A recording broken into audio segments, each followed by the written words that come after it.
I wanted to talk about weirdly specific things that I see in particular the late diagnosed community, but often the late diagnosed autistic female community that I don't see spoke about as often as like the mainstream things that are spoken about.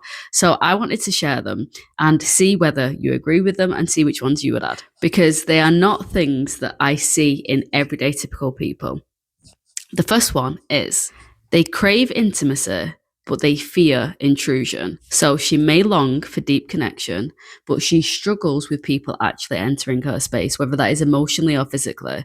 She might self sabotage closeness, not because she doesn't want it, but because the rules of engagement aren't clear, predictable, or safe. The other thing that I see is often they are very monotropic rather than polytropic. They have like this monotropic enmeshment with their special interests. So in autistic women, it doesn't look like a passing hobby. It looks like a lifelong interest that is thread with meaning. It's not something that she dips in and out of for fun. It's something that she almost becomes. It regulates her, it grounds her, it gives her identity. Whilst neurotypical interests may be balanced, brief, social, hers are almost immersive. They're almost emotionally bonded and often misunderstood. People might call her obsessive or an expert in something, but they don't see that the focus is often rooted in safety and a deep connection to know everything about that thing. Another thing that I often say is that they use logic to cope with deep emotion. She may feel something really soul shattering, even to the outside world, but instead of crying, she's Googling it, analysing it, writing a list of variables to solve it.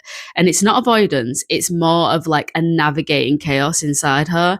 Emotions are easier to survive if they're understood.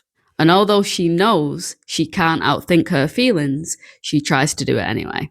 The other thing that I see is perfectionism, but rooted in safety rather than ego. It's not coming from a place of I need to be the best. It's her achievements aren't always about ambition. They're often actually about avoiding punishment, rejection, or being seen as incompetent. She learns to believe that if she does something well, she will earn the right to exist comfortably. The other thing is that she will be painfully self-aware, but still misunderstood regularly.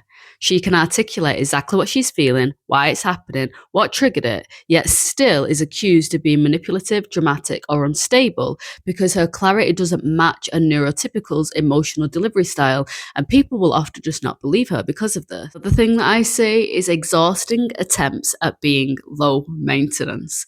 She doesn't voice her preferences, her discomforts, or her needs, not because she doesn't have them, but because she's trained herself to be agreeable, adaptable, and easy to love, even when it costs her a peace or her safety.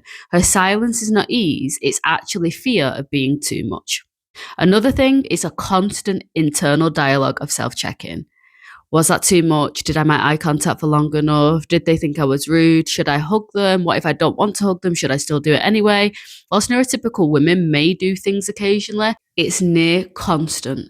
An internal monologue, an internal audit, stealing energy that others don't realize that she's actually spending, so they don't understand why she's exhausted. And it is a big one. It is this really, and again, obvious to me. I don't know how obvious it is to other people.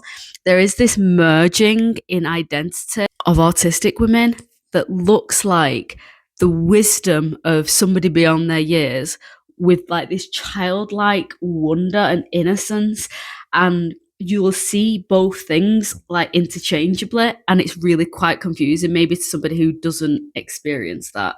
So this might look like she might talk to animals, she might cry at a tree being chopped down, relatable, or have these strong moral convictions like a child, yet hold naturally really high IQ, emotional depth, and her pattern recognition is unfounded. And she has skills that might even leave professionals stunned. She's not childish, but she has this childlike wonder and this innocence and naivety where she still is struggling to comprehend the world the way that it is. The other one would be that she has learned to mask so well that she's not actually believed when she has a breakdown. She can give a presentation, support a friend through trauma, host a party with perfect timing and tone because she's decoded it so well, but then she crashes in private with no one believing how much she actually struggles because she seems fine. She's high achieving on the outside and high collapsing on the inside. And this is seen in high masking autistic people all the time. I personally have seen this every time I meet somebody who is a late diagnosed autistic individual, where they actually have a mental breakdown that often is autistic burnout, but that surprises and scares both themselves, but also the people around them because they just did not see it coming. And I haven't met one person where that presentation hasn't happened, where they've had a complete breakdown and everybody around them is so scared, like how they have gone from this high functioning individual into this almost shell of themselves. They are unrecognizable, and it's hard to get them out of the darkness of that place and the shutdown of that place. Let me know, one, what you think to these, but two, let me know which ones you would add.